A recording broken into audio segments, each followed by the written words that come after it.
Platz, Chief Customer Officer with SupportLogic. Thank you for joining 15 Minutes with Judi. And today I am joined by an amazing professional in our industry and somebody that I've had the pleasure of knowing for over 2 decades, but we won't talk about how much over. Phil Rosenzweig, thank you so much for being with me today. How are you?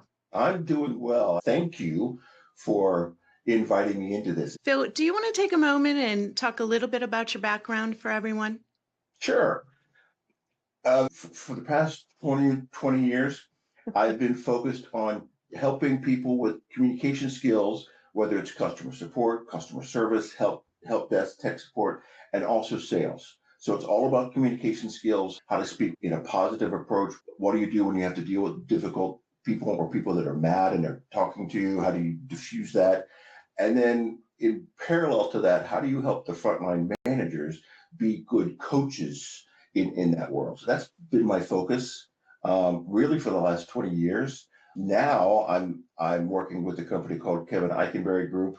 We offer leadership skills, consulting, coaching, training at all levels, including the frontline supervisor.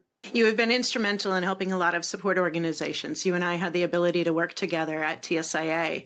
Mm-hmm. And you were key in helping a lot of organizations become certified and improve their operations, improve their customer satisfaction numbers. And, I think today a lot of organizations would thank you for that because you were instrumental. Yeah, absolutely.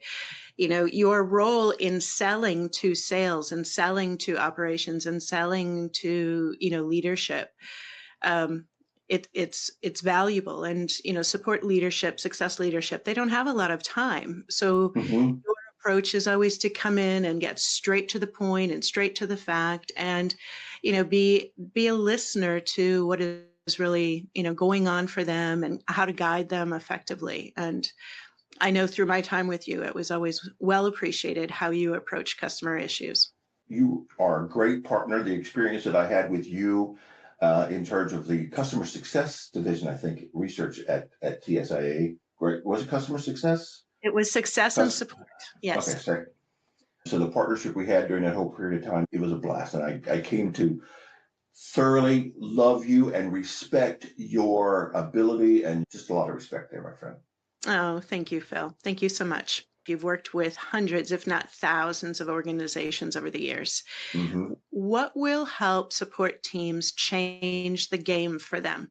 Again, I'm going to speak through my very narrow lens of communication skills and coaching, but probably the one big difference or the one big insight is really the role of the frontline manager as being a positive influence and being a coach. So many times frontline managers are busy with reports, attending meetings, putting out fires, and they don't take the time to positively coach. But if they focused on that, it's a game changer for the operation of the organization. Love that answer so much. Metrics-driven organizations, while we understand the importance of the metrics, when we drive only to the metrics, we take our most important asset and we kind of leave it behind. And that asset is our people. Yeah. And they want to be better. They want to do better. They want to move around in their careers. And it's really the frontline managers who can make that happen for them. So absolutely, great advice. Thank you. Absolutely.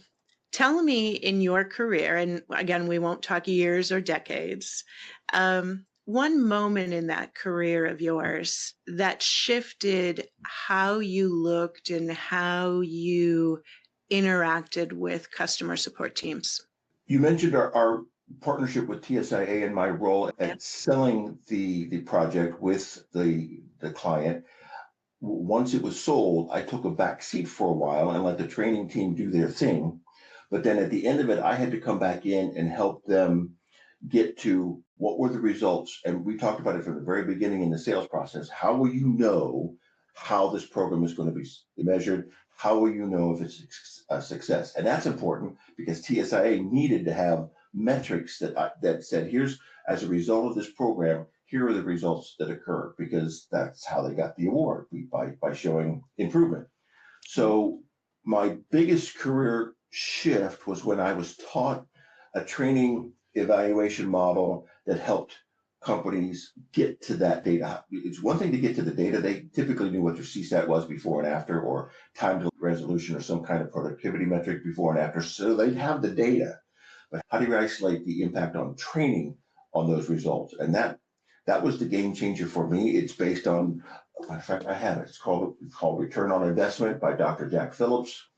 If you need something to read at night to go to sleep with, read that book.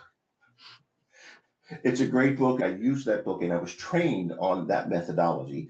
And that allowed me, when I was working with the support teams, to help guide them through how do we know for sure what the results were because of the training program, so we could report that to CSI. I think that people want to think in today's world that you can put technology in place and technology will take care of the human needs and the human wants. Fair? Yeah. Fair. That's the perception, yes. The perception, exactly.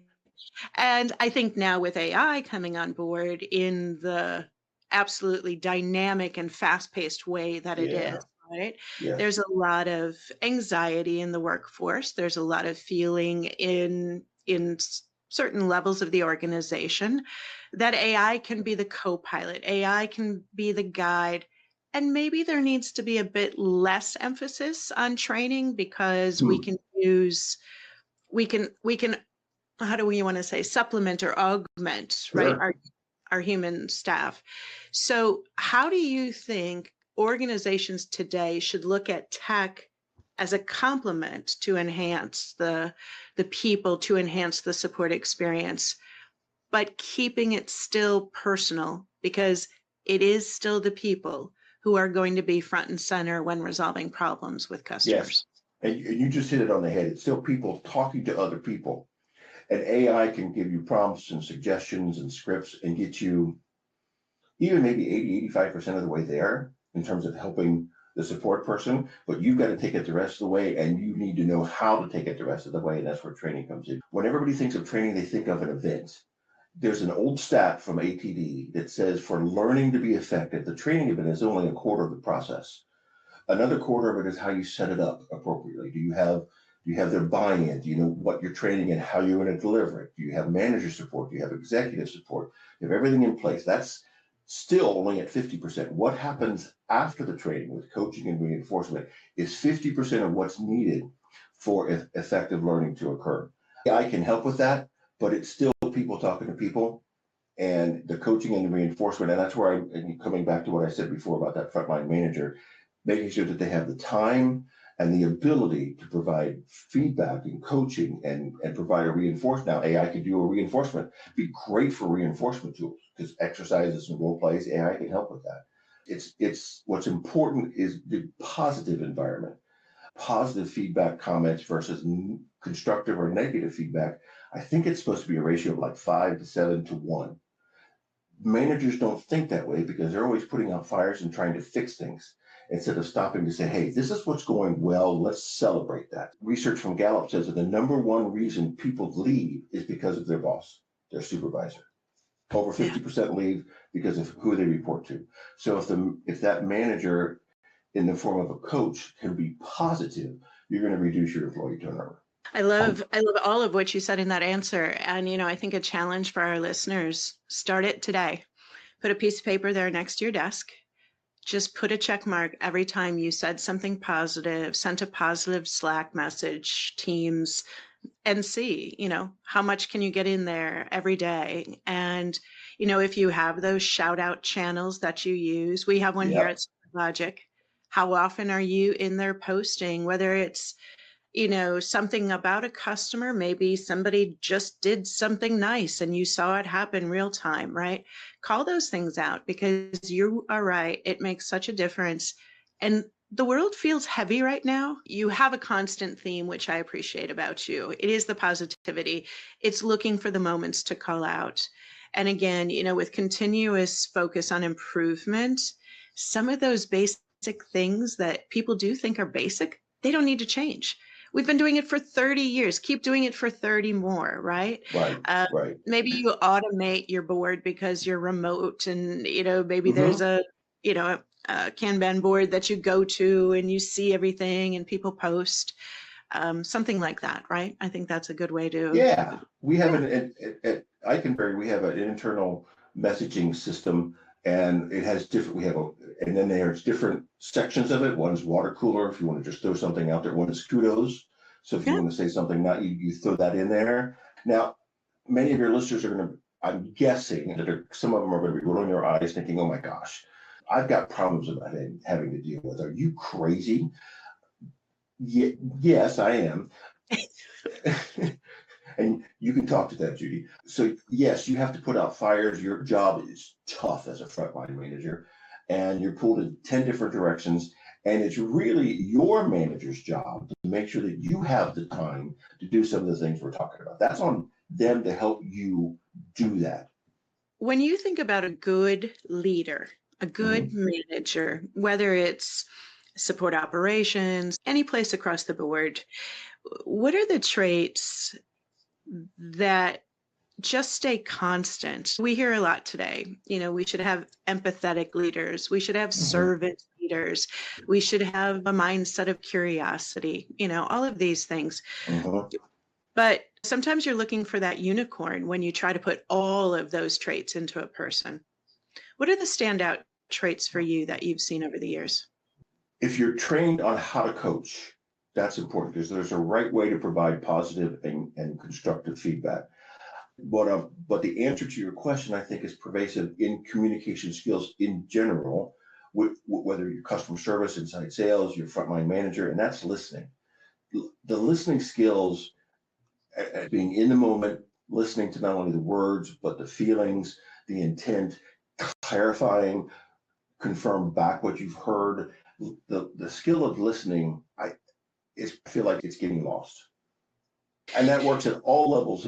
I mean, if somebody's coming at you and they're upset or they're frustrated, don't take it personally. It's not about you, unless it is about you, which is rare. And then, second of all, let them vent, let them talk it out, and just listen.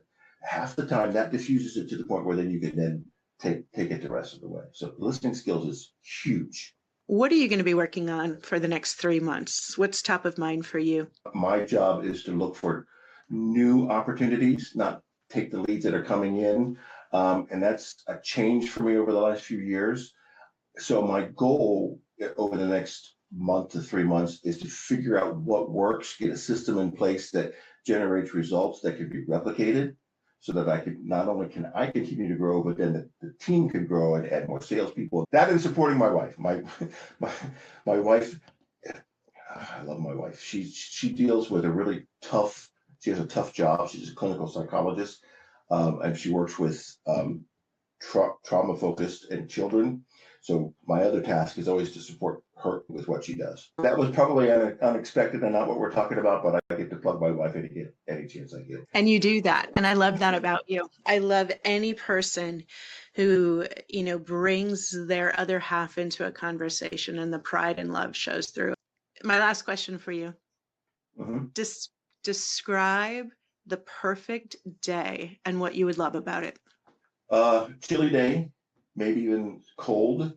Get up, sit in front of the fireplace with a cup of coffee, read for a little bit, and then have it be warm enough that we can go outside and do something in the yard. We have a big deck that looks out over some woods at our house, and so at the end of the day, sitting outside with an adult beverage, maybe reading during the day, watching a movie. I'm kind of a sedentary guy, but the key is it has to be cool. I'm a cool weather person. So Phil, thank you for making time and taking time to spend with me. I really appreciate you. I appreciate everything you've done for the industry. If you want to get a hold of Phil, do that on LinkedIn through Messenger. mhm, He's always willing to answer a question or, absolutely happy to help in any way. Don't need to sell you something. I'm happy to help you. That's because that's the way it works. Absolutely. Thank you so much, Phil. Thank you for having me, Judi. This was fun.